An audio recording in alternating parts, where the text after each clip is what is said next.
good evening to everyone. It seems that you all are quite used to having slides being shown so that, it becomes like a teacher-student kind of event. But I haven't got slides for you. So like what Sister Yvonne was saying, I'll be speaking from the heart because, Dhamma talks normally is from the heart. So I hope you get to follow what I talk about. Feel free to also interject if there's anything that you would like to ask or comment, because engagement is good and that's how we learn also. So just before I start, I want to just touch on the series, the name of the series, and also the topic for today and how they are in relation to who I am. It is quite usual that when you see the term psychology, people also think about mental health straight away. And so happen, I am also a mental health professional, and this whole series has been inviting mental health professionals to speak. And the series name is Psychology and Buddhism. I would like you all to understand that just because the word psychology is there, it doesn't mean that the whole of psychology is about mental health. I just want to make that statement so that you also understand that psychology is a discipline, it is a subject, and mental health is only a very small part of psychology. Because psychology essentially is the scientific study of mind, brain, and behavior. We use science to verify age-old questions and observation. So these kinds of observations, questions about life, about who we are as human beings, what's the nature of human nature, all these have been discussed for a very long time. You look into Buddhism, it's like 2,500 over years old. Buddha is known as, among Buddhists, as the first psychologist, the first doctor, the first of everything, because he's got such wisdom that he's able to teach about how we are and what we can do to manage our lives. So this day and age, with the kind of technology and advancements in science that we have better technology to figure out whether all these philosophers from way before, including the Buddha, the scientists from long time ago, the Middle Ages, the Renaissance age, and all until now, there are still tons of experiments being done to find out how true are the kinds of truth that we have been told about with regards to how we function emotionally, mentally, behaviorally. And as a psychologist, that's what we do. We are scientist practitioner. We use scientific methods to find out the truth about the kinds of truth we've been told, to keep on testing to ensure that they're still true. And in terms of psychology, the area is so huge, and it's not just about mental health. It is about human performance, about how we think, how we make decisions, how we solve problems, how we change behavior, and many more. So as a mental health professional, my area, of course, is to help people understand what mental health is all about. And like I said just now, mental health is only a very small part of psychology, particularly what we call abnormal psychology. Because before you learn about what abnormal psychology is, you need to know what normal psychology is. Okay, so what I'll be talking about tonight in relation to Buddhism, right, psychology and Buddhism, is to connect the concepts within Buddhism with modern psychology, how psychology explains the kinds of concepts of Buddhism that we'll be talking about. So especially tonight, we'll be talking about gratitude, sympathetic joy, and what's the other one? Contentment. And if you are familiar enough with Buddhism, these topics fall within the Brahma Viharas. Brahma Viharas, Metta, Karuna, Upekkha, and of course before Upekkha is Mudita and Upekkha. Tonight we'll be talking about Mudita and Upekkha. Usually when we talk about the Brahma Viharas, Brahma meaning God, Vihara meaning dwelling. This is where God lives. the Brahma Viharas. So there are four. Metta is what we know as loving kindness. Karuna is compassion. Mudita is sympathetic joy. And Upekkha is basically equanimity. You're just calm, you're just contented, you just have that nice feeling. Now, it's important to understand that when it comes to cultivating, to develop any of these Brahma Vihara, it takes practice. And one of the ways that I would recommend cultivating all these Brahma Vihara, I say all these because they tend to come together. It's kind of difficult to practice, or at least in my experience, it's difficult to practice the four Brahma Viharas separately. Because let's take metta, for example. Metta is something we know as loving kindness in the world of Buddhism. It's wishing people well. It is, sending loving kindness, kindness to people. That is something that I feel is, I suppose, overly shared, overly focused on loving kindness. I guess it's also because it's the easiest one. People can relate to it. In getting to compassion, karuna, it's about wanting to bring comfort to others. Because you see others that may be discomforted in pain or something, you want to reduce this discomfort, you want to reduce the suffering. Hence, that feeling of compassion. That feeling of compassion brings out the behaviors that helps another person to be more comfortable. So cultivating that would also, I would say, lead to mudita, which is sympathetic joy. So I'm going to show you the connection in a while. So metta, karuna, and then mudita is sympathetic joy, where you are actually celebrating. Sympathetic joy is you're sympathizing with another person's joy. You are celebrating that the other person is actually doing something good. As Theravada Buddhists, you hear a lot of sadhu, sadhu, sadhu. What is that all about? Sadhu, sadhu, sadhu is a celebration of someone doing something good, or someone saying something good that inspires you. So when you are inspired, freeze that frame for a moment. Can you imagine yourself being inspired by someone doing something really good, seeing something nice, something that you can go, wow, that is so awesome. How does it feel? What is the feeling in your heart? Is it nice? Do you like it? Do you want to feel more of it? What can you do? Celebrate more. You want to be celebrating other people's goodness, wellness. And by doing so, there is immense satisfaction or joy within yourself. How do you cultivate that? I've just given you one of the hints. Imagine it. Imagine the last time you observed someone doing something great. Someone doing something, well, it doesn't have to be that great, but something that is heartening. Something you see and you nod, that's good. Or when you go, wow. Bring yourself back to that situation and experience. How is it like for you to see that, to hear that? And remind yourself, what's that feeling about? And then if you like it, you feel that joy, then you can think about what you can do to get more of it. So is there anything that you can do to create opportunities for you to experience mudita, sympathetic joy? So one of the ways to cultivate that is to think about all kinds of situations that you have gone through before and write down, what are these things?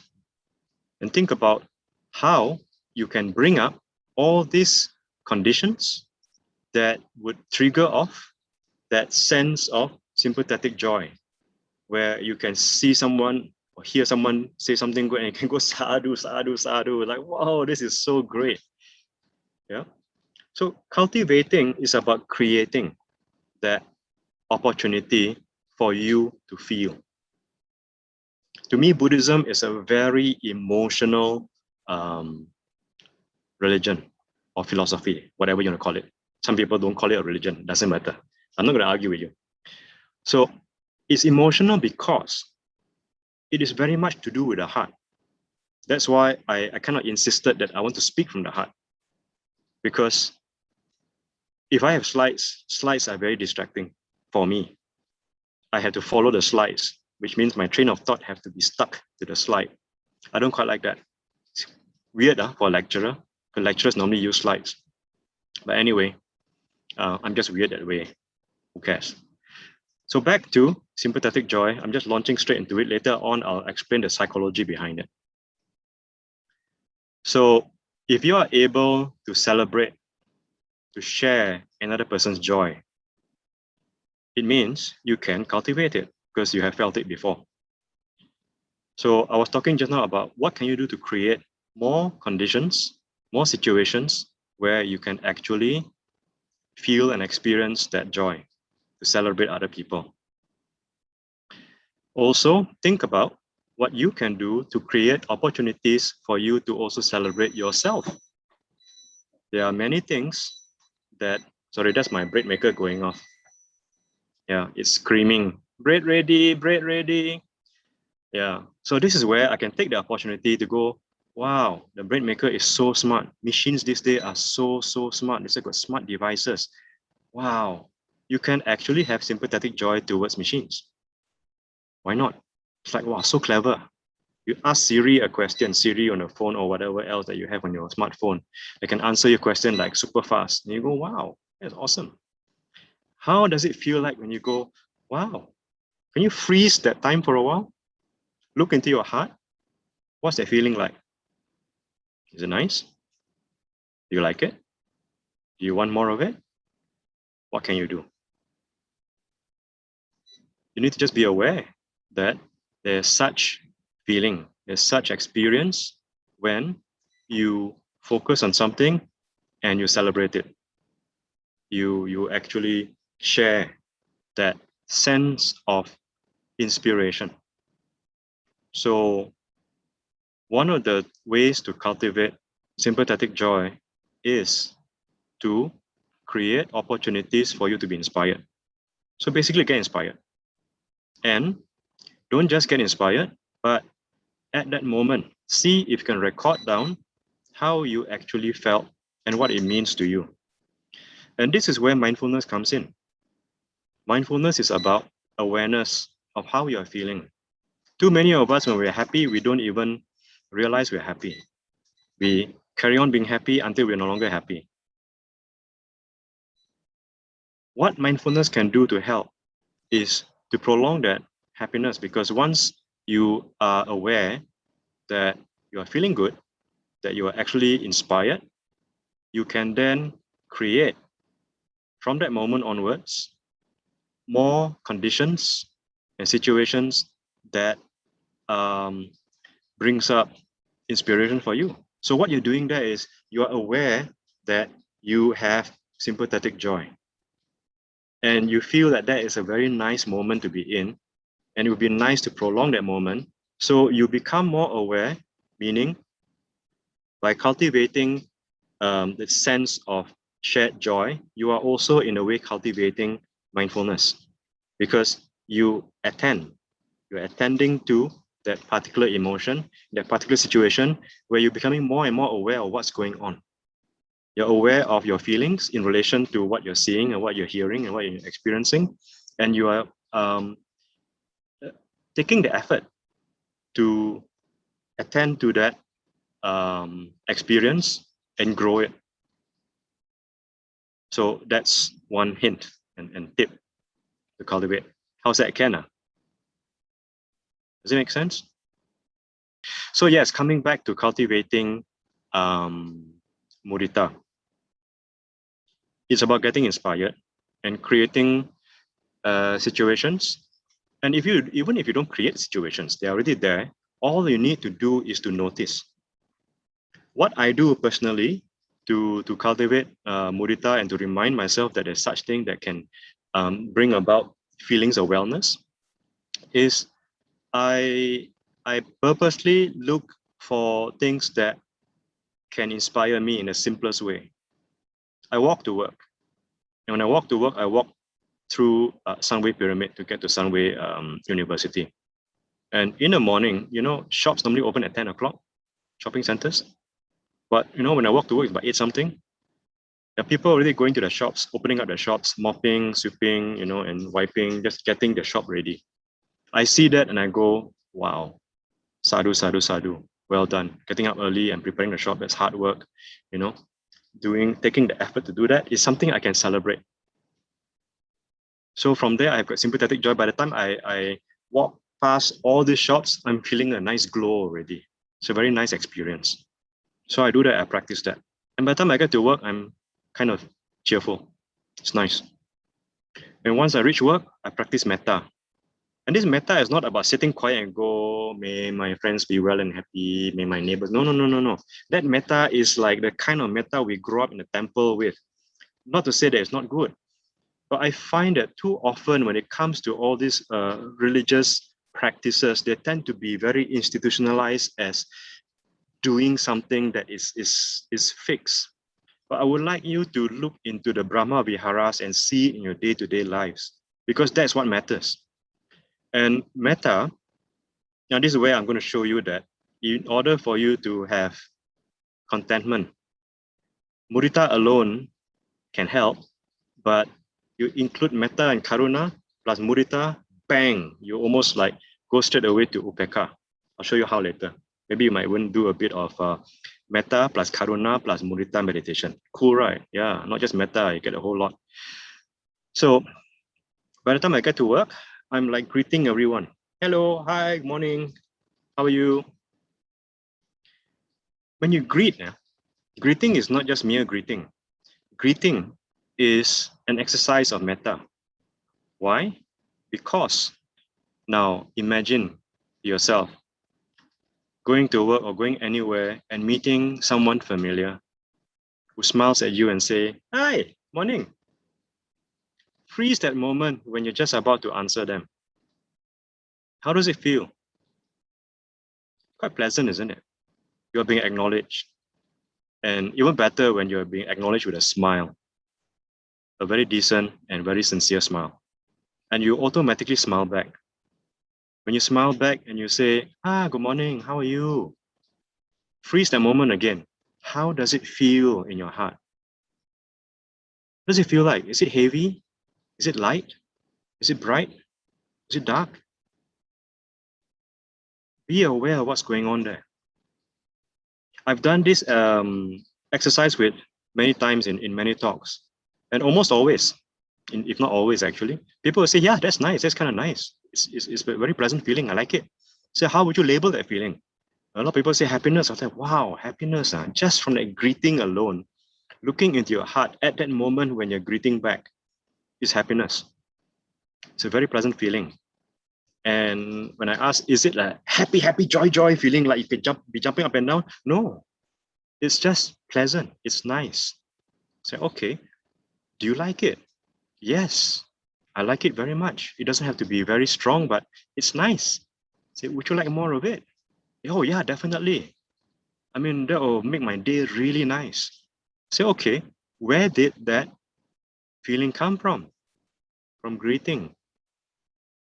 That is metta in action, as simple as that.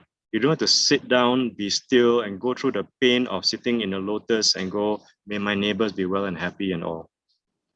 You're probably creating more pain. Not to say that you shouldn't be doing that, but I want to show you that there are so many other ways to practice metta in the simplest way. Greeting. You notice that greetings in many languages is basically sharing wishes of well-being. Why is it that among Muslims, it's very important for them to ucap salam? The whole assalamu alaikum means peace be with you. Christians wish each other peace be with you. It's a sincere wish. Peace be with you. Peace. I want you to feel well. I'm radiating that kindness in order for you to feel well. That is a practice in many, many cultures. Annyeonghaseyo also is I'm wishing you well. Ayubowan in Sri Lanka, wishing you well. Sawadee krap comes from suastika, swastika. Su, you, asti. Su is a sukha. Sukha is sukha, happiness. Asti is like you, so I wish you happiness. So a lot of greetings is basically a practice of metta. Metta meaning you're sharing your wishes for someone to be well. So greeting is a very, very powerful practice that people take for granted. I'm including metta, although my topic is basically mudita. I want to show you that this kind of metta creates the opportunity for you to be inspired. As simple as that. You can be inspired by someone greeting you. So when someone greets you, you smile, you greet back. You can go to your office or wherever, sit down and go, oh, that was nice. I can sympathize with that joy. I can be inspired by that. Grow it. Let it grow. Sit with that for a while and contemplate on that feeling. When you contemplate on that feeling of metta that you just shared or received, automatically there's a sense of gratitude, isn't it? You're grateful that this has happened. When you practice some form of celebration of the joy you get from receiving metta, giving metta, or exchanging metta, there is this sense of gratitude that is not being said. There's no word there, I thank you for this metta, but it is there. And this is where, if you are mindful, if you practice mindfulness, you start noticing these kinds of things easier. So mindfulness is about practicing awareness. It doesn't necessarily make you happy automatically. Please don't think that mindfulness is like magic. Mindfulness is merely a tool. But if you don't know how to use that tool, it can bring you a lot of pain too. You can be very much aware that you got tons of pain and it brings pain. But anyway, so coming back to cultivation, I'm giving you an idea on how you can create opportunities for you to be inspired and to practice mudita. One very easy way is to practice metta. I would usually prefer the term friendliness instead of loving kindness, because I find that friendliness is something more people can understand and relate to. And it's easy, just by greeting alone is basically friendliness. Even in saying goodbye, good night. In some cultures also, I think it's in Korean, I forget how they say good night already, but it is basically wishing them well as you are parting. All right. And even, in many languages, actually, a lot of metta being shared, saying hello and goodbye. So if you understand language and you can appreciate the meaning of all this, then you can see that metta in motion is something that continues to be karuna, which is why metta, karuna, mudita, upekkha is like in one home. It's Brahma Vihara. It's very difficult to split all of them apart. It's kind of like, it doesn't make sense to me, at least.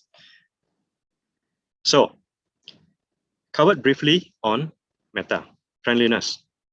When you are friendly and you share that kind of friendliness, there's automatic, just you look within it, just be mindful, be aware of the whole feeling. Slow things down. Next time you greet someone, you may look a bit weird, but who cares? All right. What's more important is what's in your heart. Slow things down and see what's actually going on within you, within your emotions. You'll find that when there's friendliness, there's a hint of gratitude also. That the person is there, the person is greeting you, the person is acknowledging you. And us human beings, we thrive on acknowledgement. We thrive on validation. We want to be known, partly because of our ego, our self. Our self has got so much want to be acknowledged and liked and loved. So when there's acknowledgement in the form of greeting, wow, It's pretty strong. And we are grateful for it.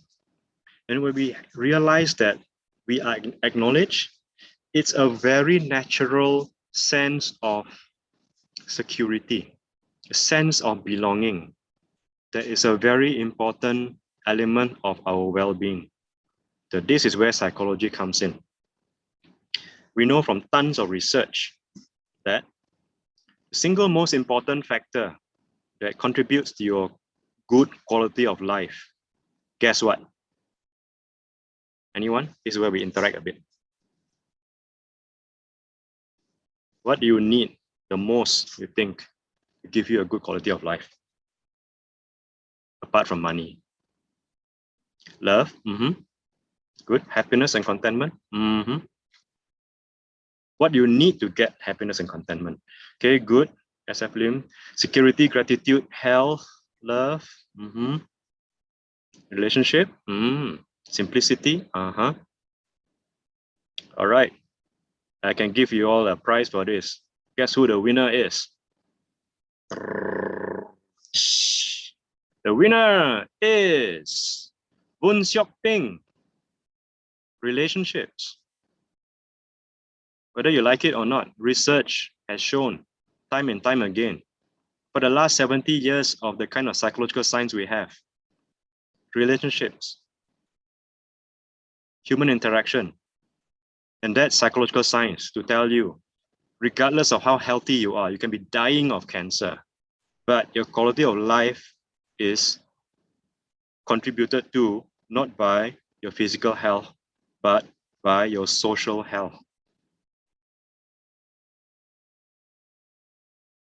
But if you look at that science and compare it with ancient wisdom, you find it in Buddhism. Because long time ago, in a land not too far away, but far enough, a place called Jambudvipa, where we now know as India. There was a Buddha. And the Buddha actually said something that is very similar.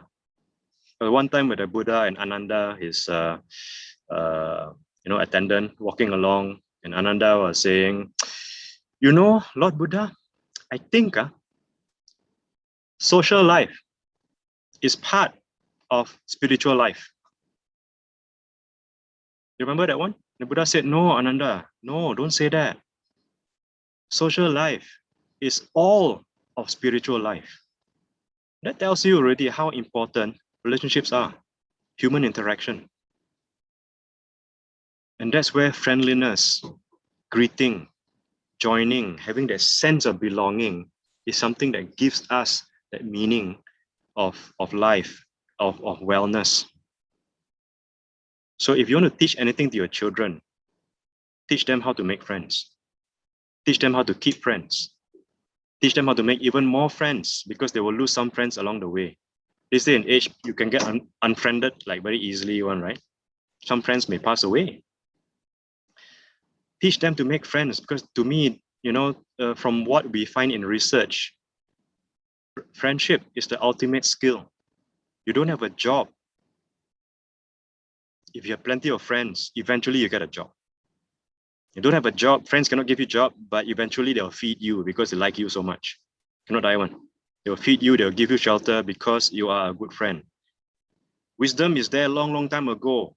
And 2,500 years plus later, only psychologists from Harvard, Stanford, and all the top universities found out, oh, actually Buddha was right. Right. So now when you bring in this part of psychology to the practice of Buddhism, so just this 4 Brahma Vihara alone, you can see how well it works. So firstly, from metta, friendliness, greeting, when you greet, and if you have, greeting and the gratitude normally comes with compassion as well. You want to actually help the other person be well. You don't just say, may you be well and happy. You actually want to do something to help the person be well. And this is by giving someone comfort, giving someone whatever they need. Generosity. So the act of generosity, when you do it, guess what happens? They get inspired, you get inspired, they are grateful, you cultivate gratitude. You cultivate gratitude in others. When they are grateful, you can be inspired by your generosity. Not to like up yourself, but it's a pretty automatic reaction that you don't even think about. But with mindfulness, with awareness of what's going on, you notice these kind of things. And when you notice these kind of things, you experience that the consequences are good. You are then more likely to do it again. Does it make sense? We know also from psychology, this is what we call instrumental conditioning in psychology. Okay, instrument conditioning, like hair conditioner. It sounds very big word, but let me simplify it for you. Conditioning in psychology is basically a word to say learning. So instrumental learning is learning by the consequences of your action.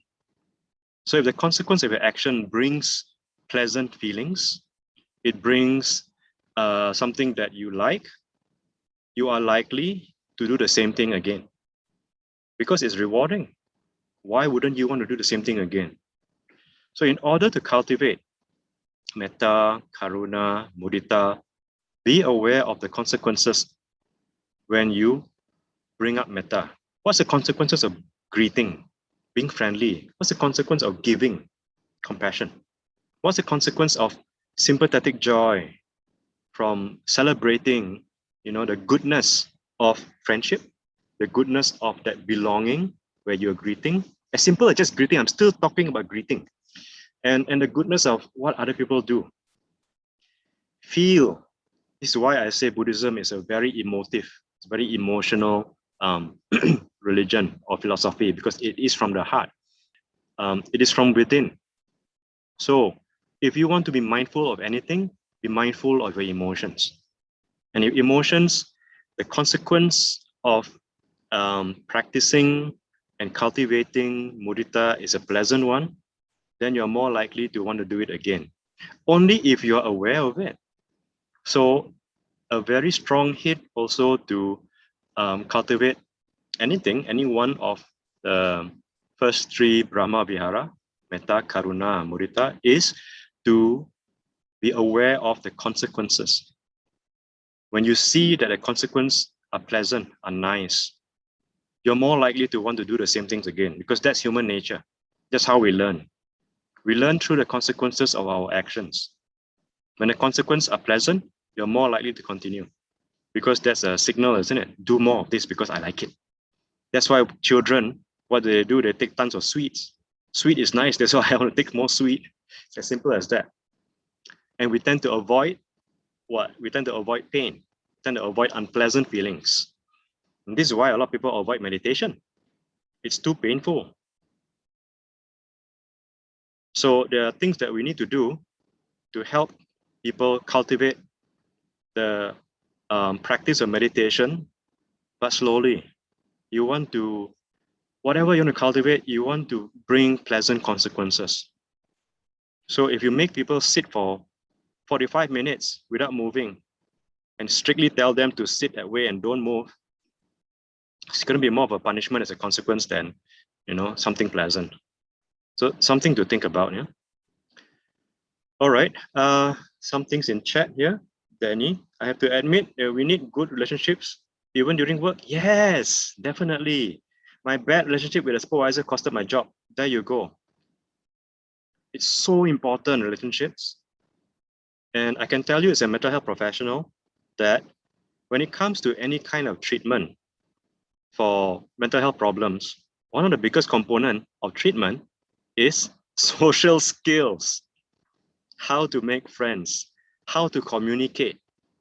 It's nothing mysterious about treatment in mental health. They are all very practical.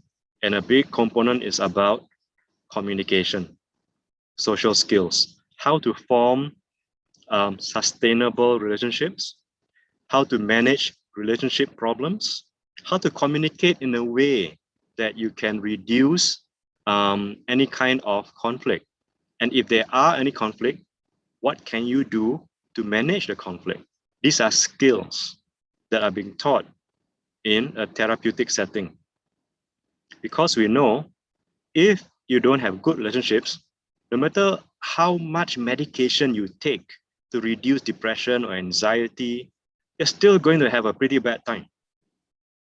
So back to good companionship. That's really very good wisdom, because we now know from science that that is absolutely true. So start cultivating friendliness, because that contributes to good relationship. Start cultivating compassion, because that fosters good relationship. When you have compassion, no matter how lousy your boss is, with compassion, they melt. I've seen a lady who's super compassionate got scolded like crazy from her very, very strict husband. I didn't know what to do. I was just there. But she was so compassionate that as he was shouting at her and everything and then throwing things, she just picked up the stuff that he threw, went to the kitchen, brought out, made like honey lemon for him, said, "Dear, please drink this. You've been shouting away. Your throat seems very harsh. Drink this to soothe your throat, then you can scold me a bit later." Immediately, he just calmed down. To me, that's compassionate action. I didn't expect it to work, because from my experience, you do something like that to a very angry person, they get even more angry. But I guess it's skill for her. So back to relationships. If it is that important, these are the things that we have to be teaching our children, really. Forget about grades. Yes, grades are good. I'm at a university. The students all really want good grades. But my concern is many of them who want good grades don't know how to even communicate. That's a huge concern, because communication can make or break a relationship. The way you speak to someone affects the friendliness. It affects whatever metta you've been trying to build, not just with other people, also within yourself. Communication within yourself can make or break your own relationship with yourself. And that's where metta is not just outwards to people, it's also about yourself. Karuna is also about yourself. What can you do for yourself that can help you feel comfortable? And then once you're felt comfortable, you have this peace with yourself, you can then celebrate that joy. You cultivate that mudita and say, wow, I'm so happy that I'm able to accept myself this way. It is such joy. So awesome, like the song that you hear, before this thing started. Yeah, I was just scrolling up, your answers just now. You talk about love, PG Ang, it contributes to your well-being. Definitely, love comes from relationship, the sense of belonging. That's very, very important. Happiness and contentment, they are basically byproducts.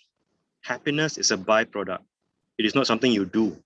If we can all do happiness, that'd be fantastic, isn't it? Don't need this talk anymore, we just do happiness. But happiness and contentment are byproducts. Thank you for sharing that.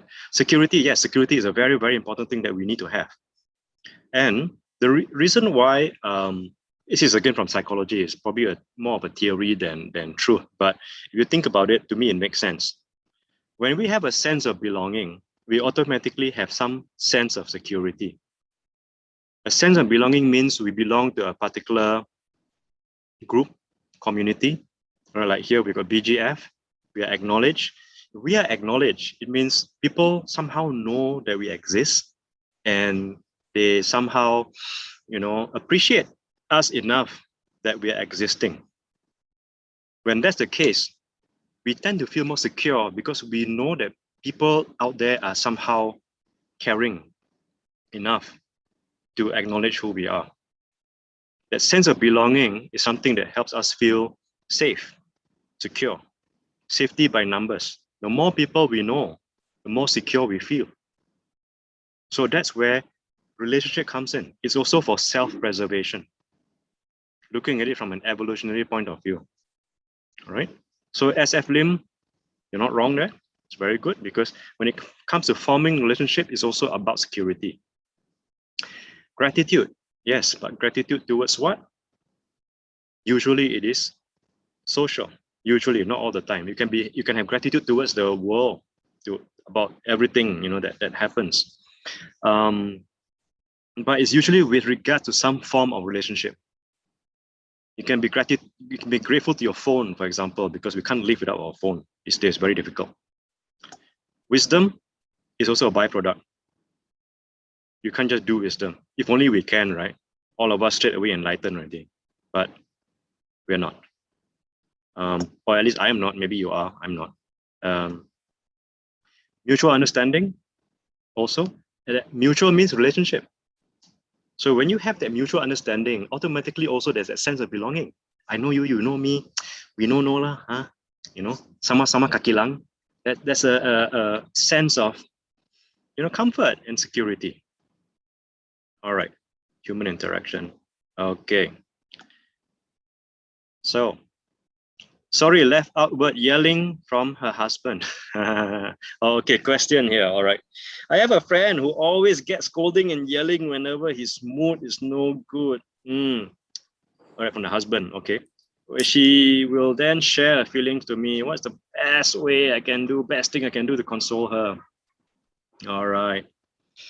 Well, it seems like the problem is going on again and again and again. Yeah, it's not easy. I would like to give you bad news. There's no such thing as the best way. Why?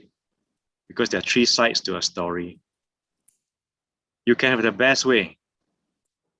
Just like there's no such thing as a best method for treatment for any kind of illness. You can have the best method, but if the patient or the client is not the best at managing the method, you're not going to get very much out of it. You can have the best method, but the professional who's delivering the method is not the best, also still not so good. And you can have the best of all. You can best client, best professional, best method, but you are in the middle of a war zone. Still also not going to work very much. So what I can offer you are some methods. Best or not, I don't know. What's the thing you can do to console is to not console. Consoling is very momentary, it is very temporary, because consoling is also probably not going to, what do you do when you console? Consoling is about, it's okay lah, be patient. It doesn't really solve the problem. Dr. Ng, perhaps can I maybe consolidate that? That was something that was on my mind as well. Where is that line then between compassion for others and kindness to ourselves, or self-preservation? So, which is very much in line with this question here, in fact, in the sense that on one hand is the husband, on the other hand is herself, right? So where is that line between being compassionate to the husband and self-preservation for herself? Yep, very, very good question.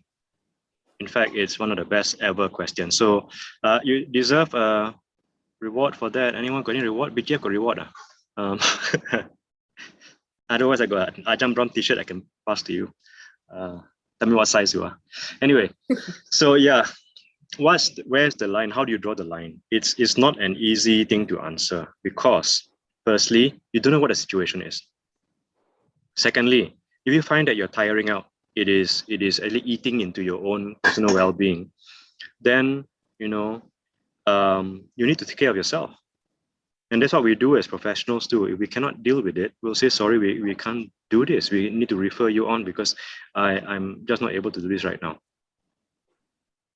So one thing to do, one thing, there are many things you can do. One thing to do is to problem solve. What do you do when you problem solve? You look for options. What are some of the things that can be done? Rather than consoling her, most people don't want to problem solve straight away. So what you can do is to listen, be curious.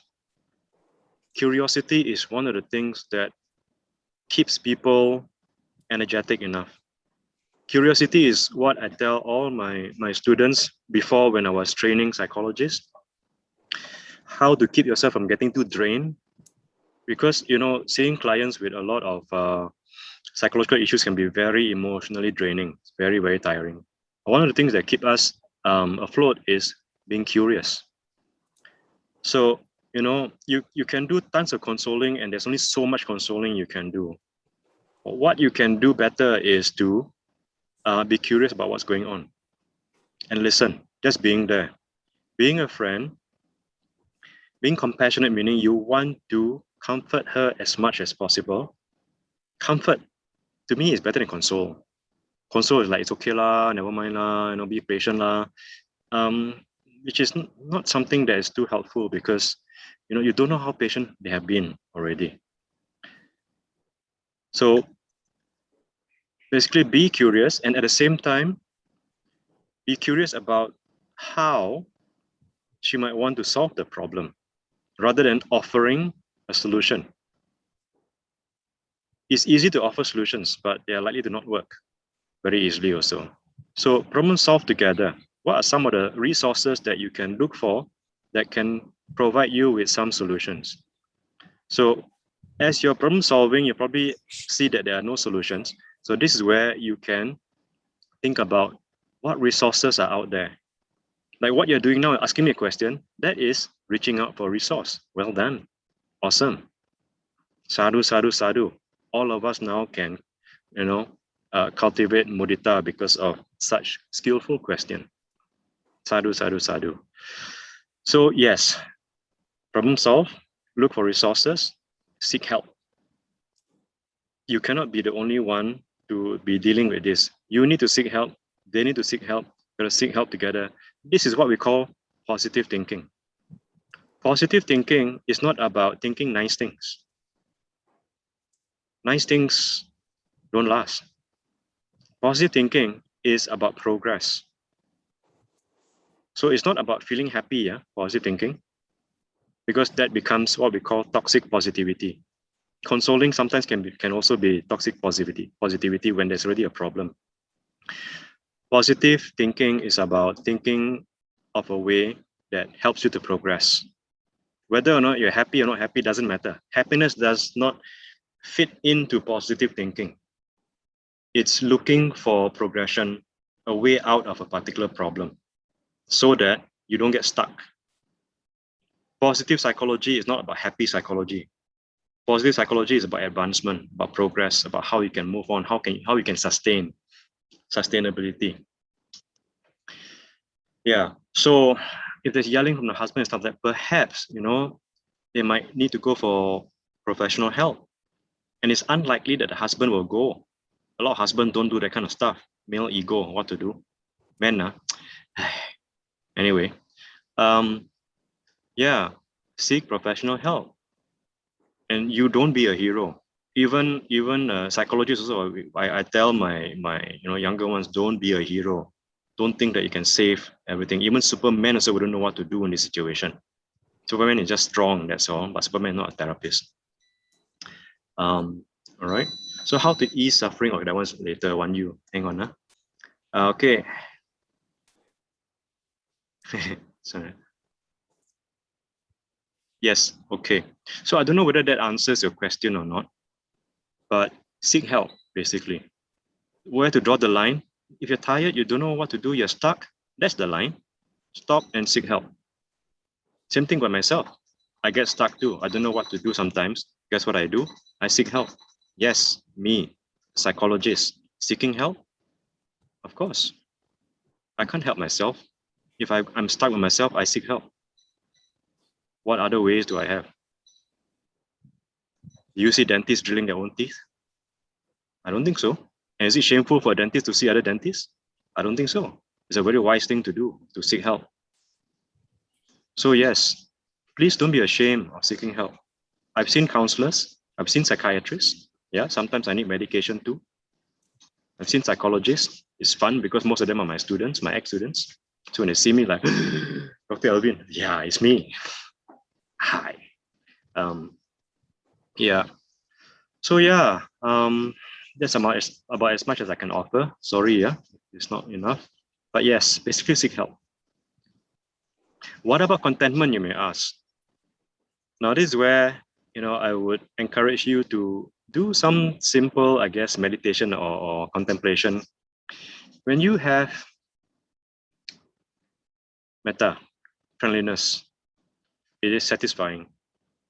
When you grow it by wishing good things, by actually doing things to provide comfort, by having compassion, and by celebrating the skillfulness of compassion. Contemplate on that. Look at the metta, look at the karuna, look at the mudita. Have sadhu, sadhu, sadhu in your heart. Sit on it, sit with it. After a while, you notice that there is contentment, there is satisfaction. Contentment basically is equivalent to satisfaction. And satisfaction, contentment is basically something that brings you to the fourth Brahma Vihara, Upekkha, equanimity. You can sit there with satisfaction and just go,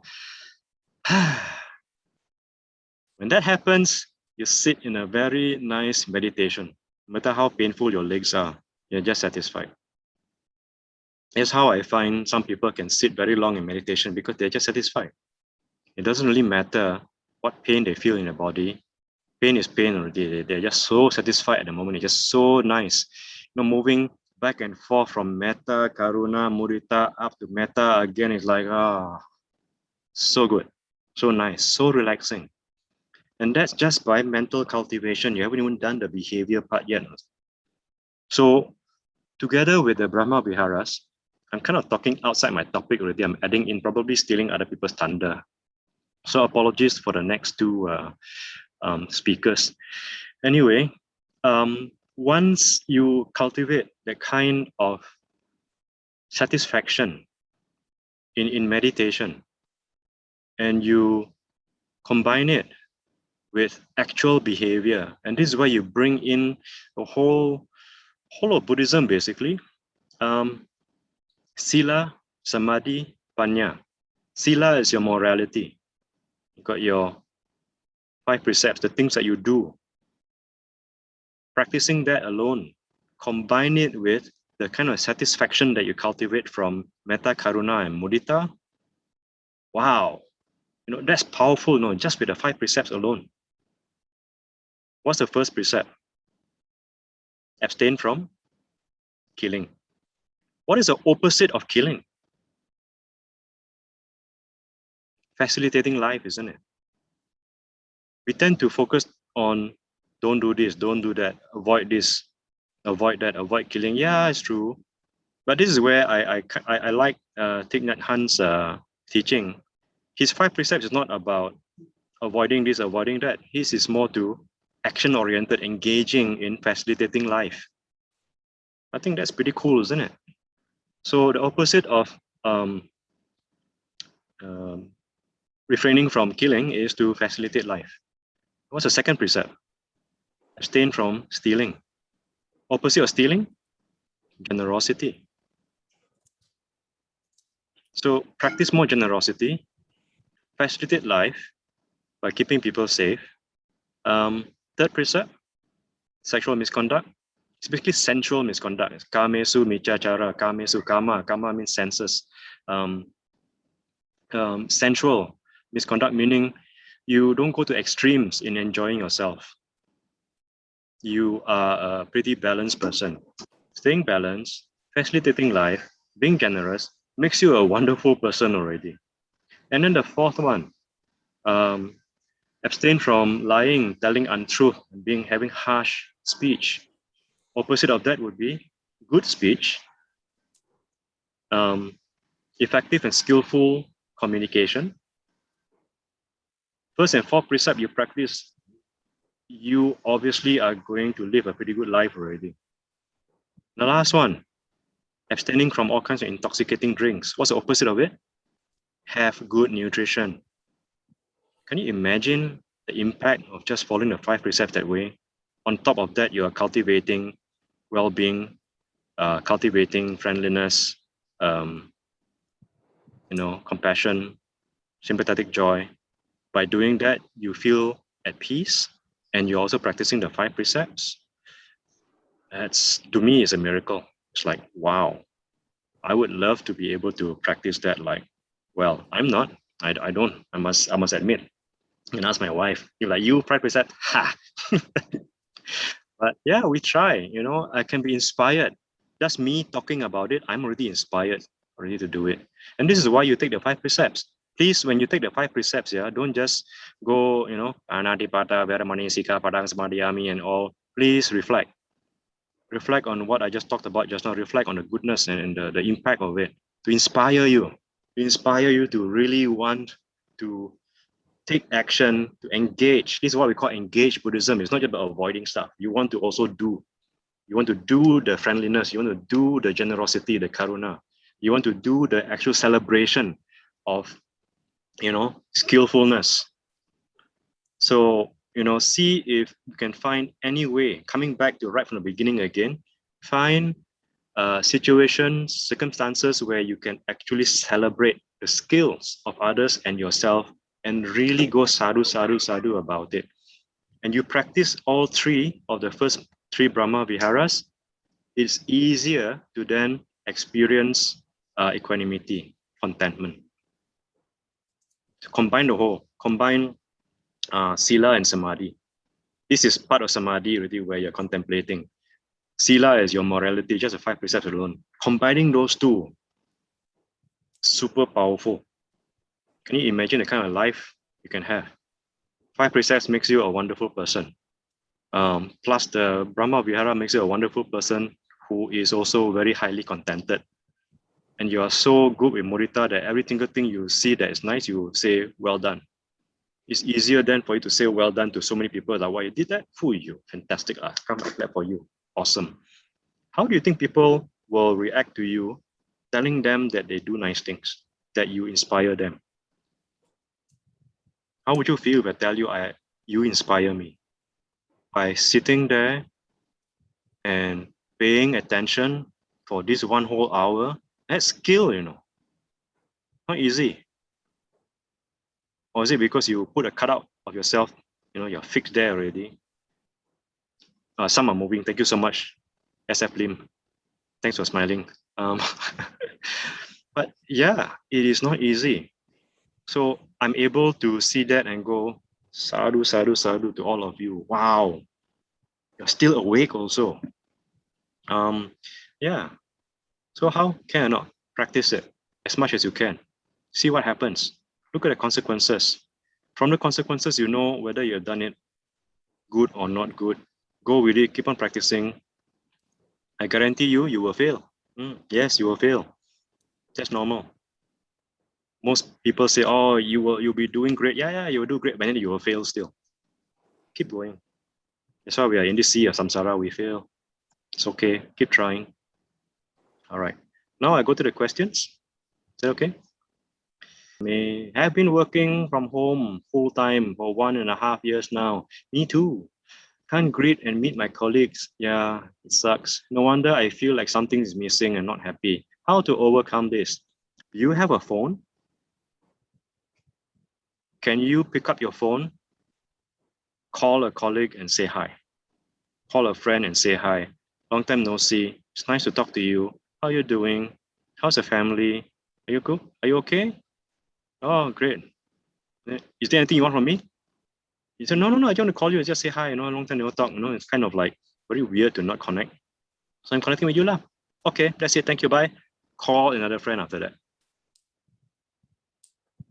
Pick up the phone. Call. Get on Zoom if you're not too tired on Zoom. Call. Speak to someone. You'll burn out, yes. This is why connection is very important. So physically distant, but stay connected. It is not social distancing. Please don't do social distancing. It's physical distancing, but stay connected to stay sane.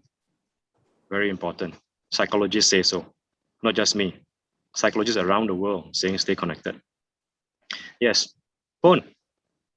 when I find myself starting to sing or hum some tune, does that mean I'm in a happy mood? I don't know. Because you are the one feeling it, not me. I suggest you, when you notice you're humming, stop for a while and ask yourself how you feel. That's your answer. Some people can hum and sing when they're not in a happy mood, because there are some songs that are not happy one. Some people, they purposely sing certain songs because they are unhappy, because some songs you want to sing because you're unhappy. there are songs like that. There are sad songs that you purposely sing because you're sad. But what's the consequence? Learn from the consequence of your action. I can't tell you whether it's right or wrong. What's the consequence to you? So that's where mindfulness practice can help. Right, good. How do we ease the suffering for someone in chronic pain and their loved ones? All right. They are looking for solutions and not able to let go.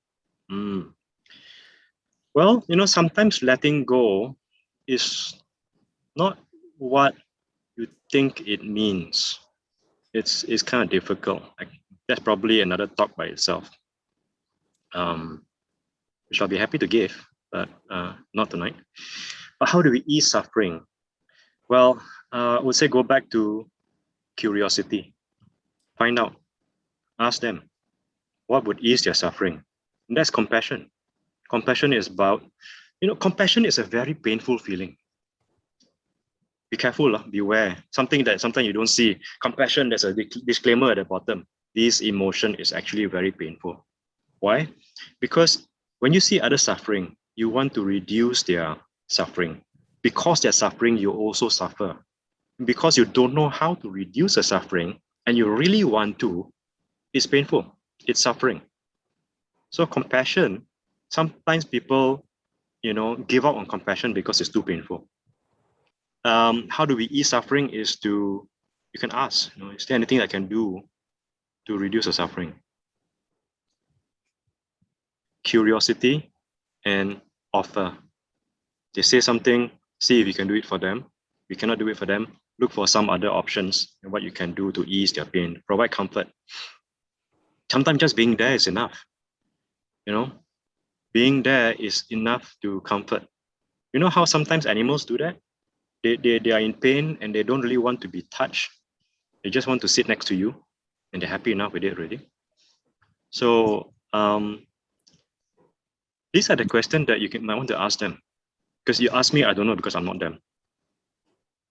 So it's a good question, but you want to direct it to the people you want to ease, suffering. Not able to let go, well, that's usually your perception. They're suffering because they're not able to let go. It is actually very difficult to let go. The Buddha has been telling us to let go like crazy. Have we let go yet? No, we haven't. That's why you're here. Listening to this talk. Yeah. So let's let go of letting go for now and just be curious, investigate. Go with Ehipasiko instead. Come and see. Investigate. Go in and find out what's going on. That's what I've learned in Buddhism, to investigate. It's easy to just state this is that. Yeah, easy, but that's from your own perspective. From other people's perspective is different. But since we are on the topic of letting go, a lot of people tend to talk about letting go of the painful stuff. I would also want to encourage you to let go of the happy stuff and the successes. It's something I learned painfully myself also. I find that, I've got so much success. I consider myself a super successful person, but sometimes the success goes to my head to the point that when I'm not successful, I get very, very upset. I start comparing myself to when I'm successful. So to me, it's like me holding on to that previous success brings me more pain. Something to think about. So that's another kind of letting go that you want to contemplate. Okay, I'm talking a lot, yeah. All right, Jenny, got a question. Normally, when a person has a mental condition, she will never admit it. Yeah, man. How to advise them to seek professional advice or treatment? When a person has a mental condition, firstly, we try to not assume they got a mental condition, unless, of course, you already know that they have been diagnosed. How do you advise them to seek help or professional treatment? I will go back to the curiosity part.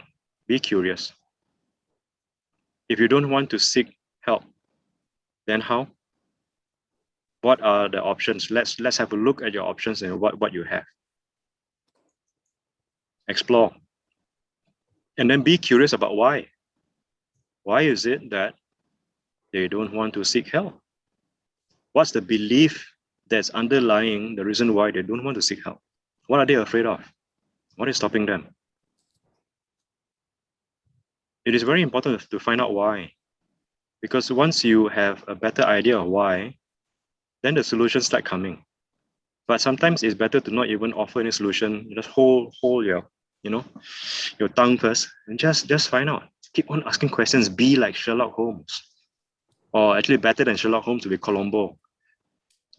You know Columbo, the detective series? Some of you are probably old enough to know. I am. Shows my age. Yeah? Not willing to share. Why not willing to share? Shame, fear. If that is so, then you are probably a threatening person to them. Said that he's got no problem. Sure, fine. If he says he's got no problem, it is probably because you are suggesting that he has a problem. So what you need to do first is to be non-threatening. When someone, yes, like Danny is saying, sounds like someone with an ego. We all have egos. We all refuse to do a lot of things, myself included. But when we refuse to do things, it's because we feel threatened. In order for you to actually get into how they feel, to be curious with them, you need to be non-threatening. Because if you are a threat and you're asking questions, you think they'll answer you? Not likely. They probably won't even talk to you anymore. So before you even suggest them to do anything, what is helpful? Notice I say what's helpful. I didn't say what's the best thing to do. What's helpful is to be curious. How come? What's going on? You're complaining about that. Okay, fine. You don't have a problem, but that one's a problem. What are you going to do about it? What can you do about it? And what do you plan to do? Don't know lah, this is an idiot lah, blah, blah, blah, blah. Oh, okay, I see. Wow, I'm be very angry. Yeah lah, of course, angry lah. So how? So do the Colombo technique. If you know who Colombo is, he's a very good detective who asks questions to the point that the criminal would purposely say that they're the criminal, because they get so upset and so fed up. Like, you stupid idiot, I was the one who killed the person lah. Oh, really? Okay. Yeah. So you want to be Colombo. You want to be the silly idiot who asks the obvious questions. Because sometimes, that's how you break through ego. You are not threatening. Ego comes out because, the word ego normally comes with defense. Ego defense mechanism. The reason why our defenses come out is because we feel threatened. Give it a try. It's not easy, but if there is a problem that you don't know how to handle, again, seek help. Be resourceful. This is where be positive comes in. Think about progress rather than think good things. Jocelyn, any good tips for communication skills? Step number 1, listen. We don't listen enough, really. That's the first step to good communication. Listen first. Listen and keep on listening. Even after the person has stopped talking, keep on listening before you respond. Even if you feel that you want to respond, you can try this and see. Try telling the person, okay, I've listened to you already. I'll respond to you tomorrow. Go home, think about it, and just really think about what you said. Then respond, see what happens. But yeah, please listen. When someone speaks, listen. Don't talk over them. Learn to make it a habit. Very, very important. Mudita, when you practice cultivating sympathetic joy by celebrating the goodness in other people, when you celebrate that other people are skillful, that they are able to do so many things, that they are so successful, and you're celebrating their success, mudita cultivation is the antidote to jealousy. When you have got very strong mudita, no one can ever make you jealous. Even if they purposely want to make you jealous, you go, really? Wow, that's so awesome. You got a bigger car than mine. Fool you, I'm so glad I know you. I know a person who's got a bigger car than mine because you're so skillful to know how to get a bigger car. Wow. Can you imagine that? The person who purposely want to make you jealous probably don't talk to you anymore because cannot make you jealous. Because you're untouchable. Yeah, my house bigger than yours also. Oh, your house also bigger. Fool you. Must tell me how you do that. I'm so glad I know you. You're so inspiring. Contented with how I know you. Try and see. Mudita is very strong. That's why mudita leads to contentment. Practice it and see what happens. Easier said than done. Huh? I'm not 100% fully mudita because I also get jealous.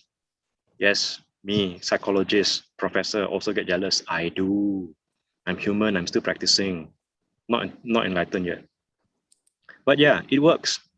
Because I know from consequences of me practicing it, it works very well. People with trauma may not feel safe to make friends. Yes, any tips?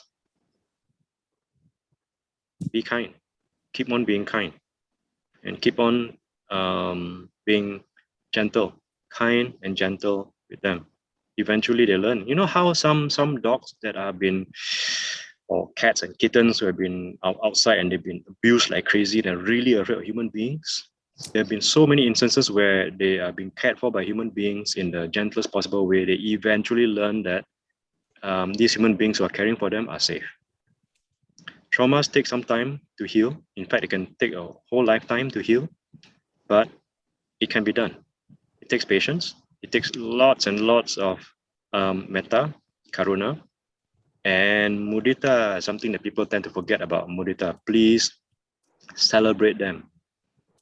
Thank them. Be grateful. One of the things I learned from being a psychologist is we practice a lot of mudita. Whenever a client or someone who's angry and tells us that, doctor, what you said made me really angry. How can you say something like that? Instead of me all going, oh, sorry. I go for, oh, that's interesting. I'm so glad you told me that because, it's something to work on. Then you're opening up, opening up that speaking channel because you are not being defensive. You're being curious. And at the same time, you're being grateful. You're being grateful for someone bringing something up that is very important. And that's why there's emotions. So trauma brings up emotions. And if they're emotional around you and they don't want to talk about something, thank them. This is your chance to practice mudita in action. Thank them and celebrate their frankness with you. You want to reinforce, you want to strengthen their braveness in expressing themselves. When people with trauma tend to not do. So when they do it, it is wonderful. It is something that's a breakthrough that they even tell you. So please thank them, please strengthen, please empower them for being open.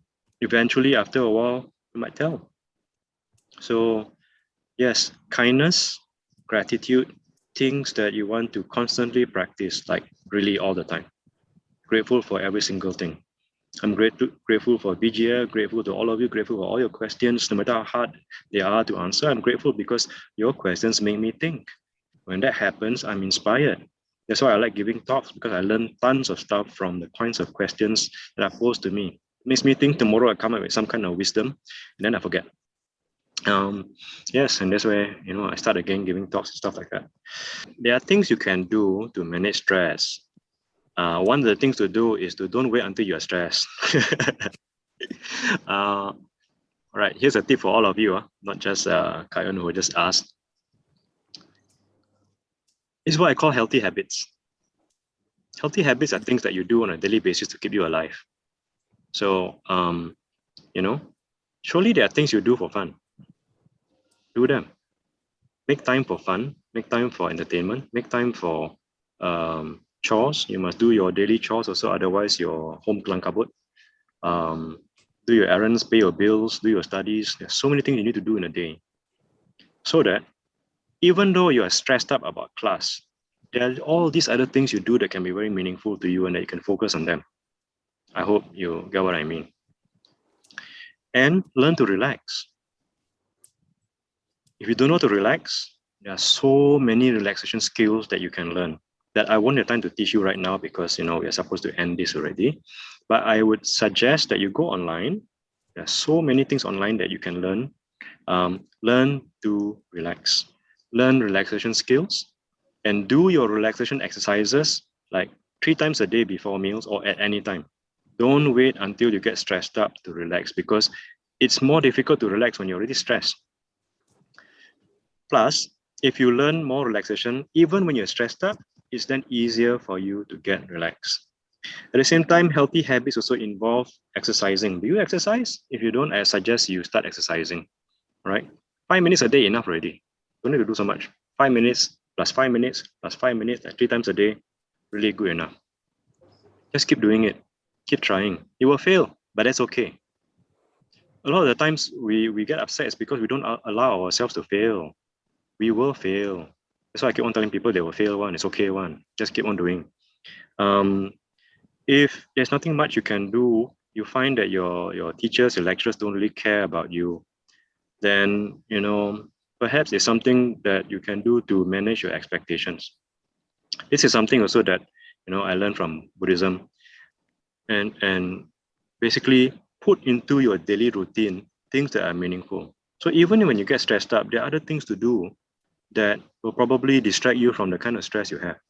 That's one of the ways you manage stress, by putting all kinds of other things in place that you need to do on a daily basis. So you don't have to think so much. You just go from one thing to another. If things stress you out, fine, but it won't last too long because you'll be doing other things already. All right, so give that a try. Make sure you have fun also. Put in fun things in a day. Put into a timetable. Must have fun now. Just do it. Must exercise now. Just do it. If don't, then you just do something else. Is empathy the same as mudita? Not really. Mudita is more to like being able to celebrate. There's an element of empathy there because it's difficult to celebrate somebody else's joy if you don't have empathy. I suppose I could be wrong, but for me, I see empathy as a tool to be able to cultivate mudita. So I hope that answers the question. Then Kame, the 4 viharas develop in sequence? No, not really. I don't believe it is. They're just there because they are like connected. You don't have to start from metta to then karuna. When you have karuna, it basically means you want to reduce somebody else's suffering. You want to make somebody else feel more comfortable. So out of that, you may have metta. So for me, my experience, again, I could be wrong. You can talk to other scholars and other Buddhist practitioners, but I see them as not one after another. But usually, when you practice the first 3, it is easier for you to reach upekkha. I find upekkha more to a byproduct of the first 3. But it doesn't mean that you need to practice the first 3 to have upekkha. One of the things to do for upekkha is basically just sitting quietly and seeing what happens. Eventually, once you calm down, it's just stillness. So I guess mindfulness meditation is one of the ways to cultivate upekkha. That's from my experience. Again, please don't take my word for it. This is me sharing from my heart, which is why I got no slides. Yes. So my answer is no, they are not necessarily in sequence. Put it this way, if you practice upekkha first, you're also more likely to be good at mudita because you're aware, which then leads you to karuna and then metta. So yeah. Okay, one you is asking, when someone has claustrophobia, which type of mental health professional should you advise? Phobia is fear of something, which the treatment for fear is usually behavioral therapy. And behavioral therapy is usually done by a psychologist. So sent to a clinical psychologist. And if there's a medication needed to reduce anxiety, then a psychiatrist would help. And usually a psychiatrist will work together with a psychologist to carry out treatment. Yeah. So basically psychologists and psychiatrists. Izzy is asking, for Brahma Viharas be viewed as mind purification. What's the next level after mind purification? Pure lao? Pure already lao? Well, it's a process. I can't speak for those who are enlightened because I'm not. But from my understanding, it's not something you stop doing at all. Because there's this Zen saying, before enlightenment, chop wood, fetch water. After enlightenment, chop wood, fetch water. So the four Brahma Viharas are things we constantly practice. They may purify the mind, but they keep the mind purified in a way once it's purified. It's just constant practice because if you look into Buddhism, I don't think the Buddha stopped meditating. He kept on. We look at all the meditation masters from the forest tradition in Thailand. Ajahn Mun, he's constantly like meditating. When he's walking also, he's like focused. Some people say he's enlightened, but why should he be stopping anything? It's something that you carry on doing, just like the healthy habits that we have to constantly do every day, like nutrition, sleep, rest. It is part of well-being.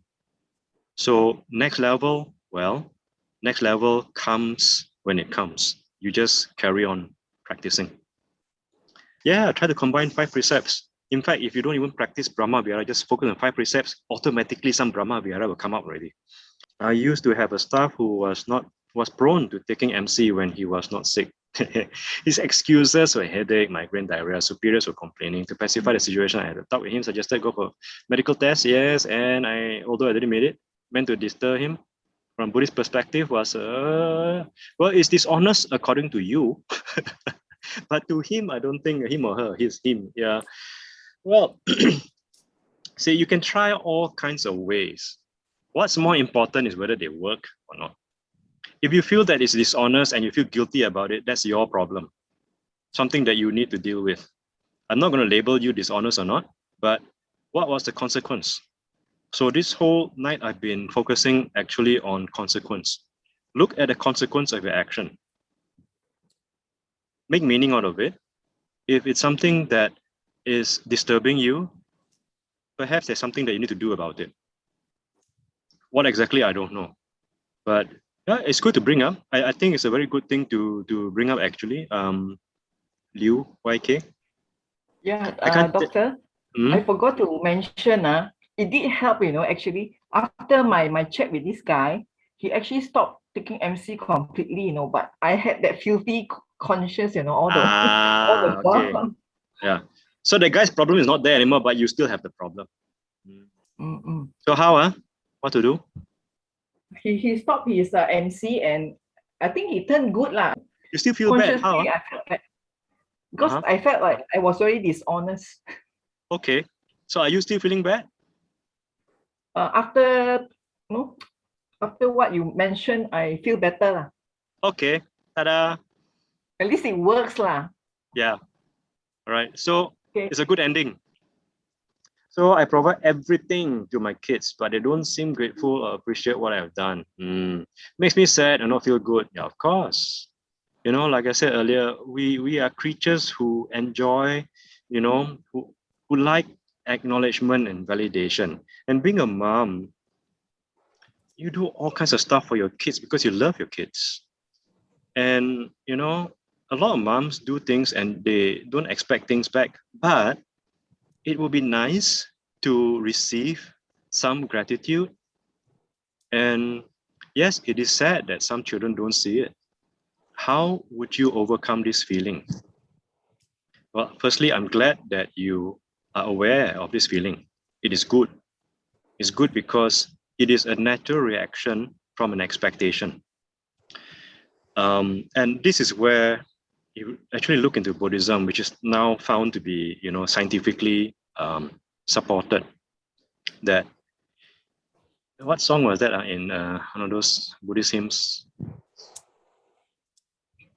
No one can help us but ourselves. So there you go. Helping ourselves in this case basically means looking at our expectations. It would be nice if our children show gratitude, show appreciation. But if they don't, now you fill in the blanks. What would you fill in? So I'm going to go back to the whole idea of consequence. You all do the same exercise, huh? It would be nice if ... That means your wishes. But if it does not happen, ... What would you answer? So I'll give you an example. You don't have to answer here, please. This is your personal life. I'll give you an example. It would be nice if all of you, every single one of 136 of you here, because I'm the number 137, it'd be nice if all of you actually love my talk, think that my talk is like number one. But if not, I'm going to be very, very upset. Yeah, so going to like kick myself. I'm going to tell myself or tell BGF, I'm never going to talk to BGF again. Never. What would be the consequence of that if, let's say, Sister Barbara said, no, actually, I don't quite like your talk. What happened to me? What would be the consequence of that? BGF will kena, right?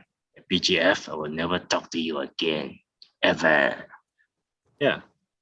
The consequence of having that demand on myself or demand on you. So while it may sound harsh, we all have that demand. I have that demand too on myself. I have demand on other people that they must accept me. What's important is the ... You can change that bit. You can still want the gratitude. You can still want the appreciation, but you can change your response to not getting it. For example, I can say to myself, it would be great if all of the audience today actually benefited and they actually like this sharing. But if not, I can still be upset. I'll allow myself to be upset, but I don't have to be overly upset, and there are things I can do about it. Does it make sense? You are allowing a way out. You're not putting a full stop that I'm a totally bad mother. I'm totally bad speaker. Totally is extreme. We need to be aware of how we become extreme with ourselves. It's black and white, either this or that. I'm a good mother or I'm a terrible mother. Nothing in between kind of thing. I'm a good speaker or I'm a terrible speaker. So be aware of the kind of demands we put on ourselves, on other people, and on life. These three demands are very, very strong that affects our emotions. Sometimes we don't see it, and this is where mindfulness comes in. When you're mindful, you realize that we're putting a lot of demands on life, Like, how can life be this way? Pandemic so long already, still not go away. What are all these silly people, going out without masks, and all their fault? When you have this kind of demand, you're going to get very upset very quickly for a lot of times. So essentially what we are doing is we are disturbing ourselves. So one of the ways we can address it is by being aware what's going on. Whenever you have some kind of strong emotions coming out, that's good. That's something you want to hold on to and then investigate, find out what's going on there. What are the consequences? Or if your emotions are consequences of something, look at what's bringing it up. And this is where paticca samuppada comes in. Dependent origination. There's lots of psychology in Buddhism. Dependent origination is something that we can bring in psychology that is called functional analysis. What is the function of the thing that creates this emotion that you have? Why are you still having this emotion? What is maintaining it? You don't like it, but somehow it's maintaining. What's going on? What triggered it in the first place? And then how long is this for? And when does it normally go away? What are some of the things that, brings it and then takes it away? Can I control these things or not? When you are able to understand and control these things, then you realize that there are things you can actually do to get out of that cycle. So those of you who are familiar with the concept of paticca samuppada, dependent origination, look into that and use it in a practical way for your own life, your own thoughts. Because if you ask me about psychology in Buddhism, there you go. Paticca samuppada, dependent origination, is very much looking into cause, effect, cause, effect, cause, effect. In psychology, it's called stimulus, response, stimulus, response, stimulus, response. There's a stimulation there, we respond to it. You want to stop this response, you take away the stimulation, see what happens. So the reason why we respond angrily is because we demand that somebody does something. If not, we are going to be angry. We put the condition there that we are going to be angry if this happens. And then when it happens, we get angry. No? But we don't see that there's no need to be getting angry. Actually, we can change the script. We still don't like it. You don't have to like it, but you don't have to get angry either. You don't like it, you just say, okay, I don't like it, but what can I do instead of getting angry? It takes practice, huh? Not easy.